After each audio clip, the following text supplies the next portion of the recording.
All right, we're going to begin our discussion of the Mexican Revolution with a number of lectures on the course of the revolution, i.e. the chronological chain of events. And then we'll go back and talk about some themes and ideas after that.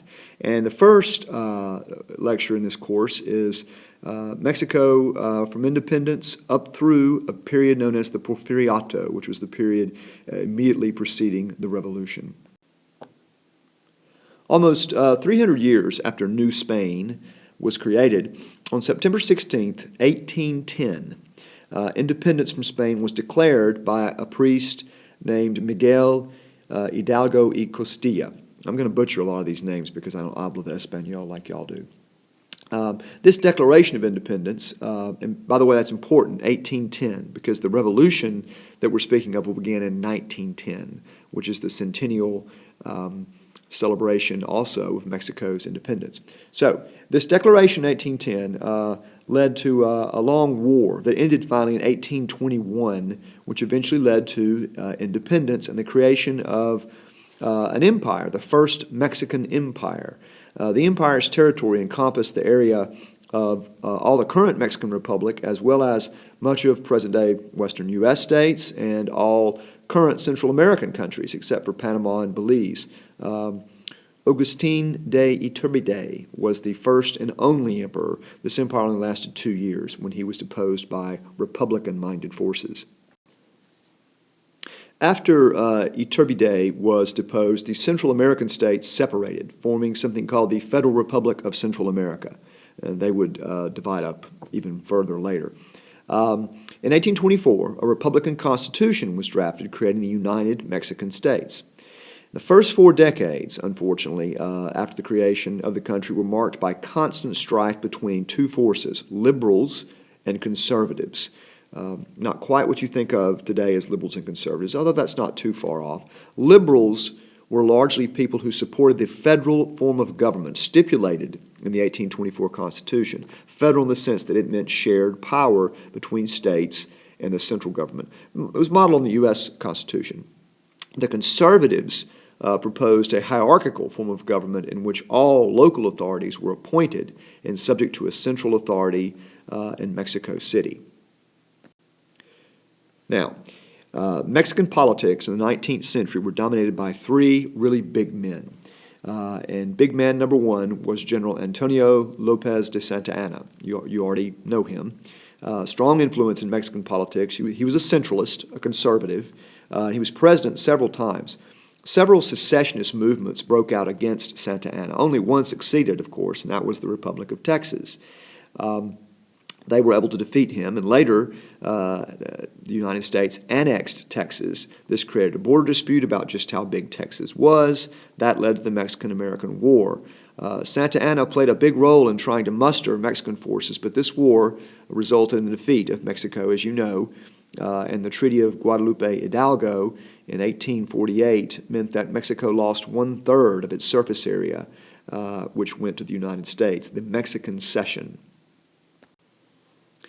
In part, dissatisfaction with Santa Anna and his very dictatorial rule led to an era of liberal reforms known as La Reforma, or the Reform, after which a new constitution was drafted in 1857, and this constitution reestablished federalism, shared power, local and central, as the form of government, and it first introduced freedom of religion.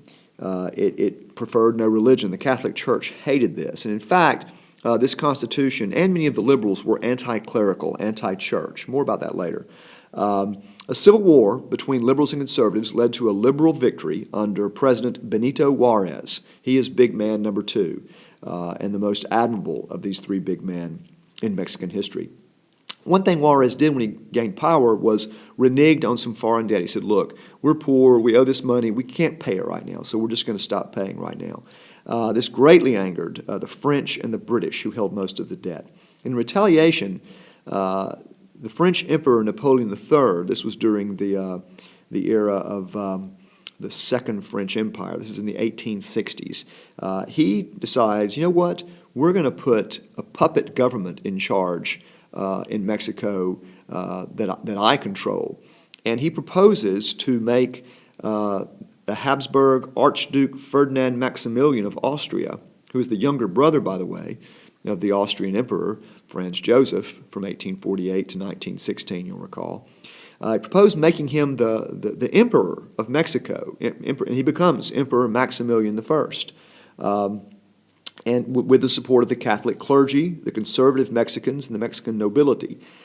This second Mexican empire ruled only for a few years when Juarez managed to restore the republic in 1867. Juarez fought a civil war against Maximilian, who was executed, by the way.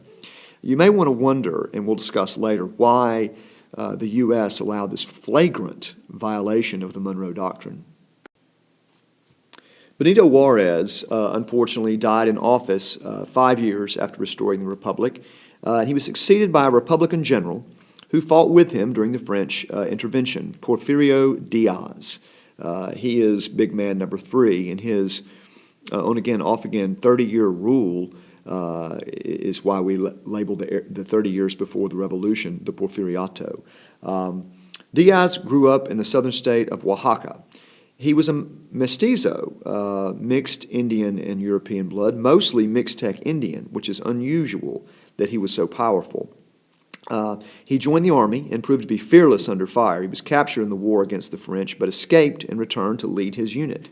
When he became president in 1877, he became ruler of one of the most backward nations on earth. While Europe and the U.S. had developed elaborate factory systems, aggressively industrializing, Mexico did not even possess a modern railroad. Other Latin nations, such as Brazil, Argentina, Chile, and Cuba, were far ahead of Mexico in industrial progress because Mexico had lost ground due to 6 decades of political warfare. Now, Diaz intended to keep peace and order so that he could correct this situation and bring economic development to Mexico. That's important. That's his number one goal. And to end the mutinies and civil wars, which had plagued Mexico for decades, Diaz famously offered his rivals the choice of pan o palo, the bread or the club. Work with me and be rewarded, or fight with me and you will be beaten down. He ruthlessly and quickly killed many military men who also desired to be president. Still, political executions were relatively rare in the Diaz years because he kept control with a combination of fear and rewards. Soon, all of Mexico's state governments were run by Diaz's hand-picked men. Elections were held, but he had these people called the jefes politicos, the political bosses, who stuffed ballot boxes and rigged results. In one state, prisoners were put to work marking ballots assembly line style. Diaz also similarly controlled Congress, once gratefully offering a seat to a dentist who cured his toothache. Diaz believed that democracy was an empty dream in a country where only 15% of the people could read and write. He had a point, but instead of investing in education, which he said we can't afford, he focused every penny and every effort relentlessly on industrialization. And during the Porfiriato, 9,000 miles of railroad track were laid. The output of mines increased threefold. The value of exports increased fivefold. Laws were passed by Diaz which encouraged the growth of huge commercial-like plantations which produced coffee, sugar, cotton, tobacco, rubber. We see the imposition of scientific management. Steel plants, steel industry was created in Nuevo Leon, and textile mills were created in Veracruz. Diaz employed tough-on-crime policies. He subdued the highway bandits that had plagued travelers in Mexico for decades. This was, after all, a major disruption to the economy. He did so largely by turning the toughest bandit gangs into policemen. They became the infamous rurales, the rural police, and produced the safest roads on earth with skills learned as lifetime bandits.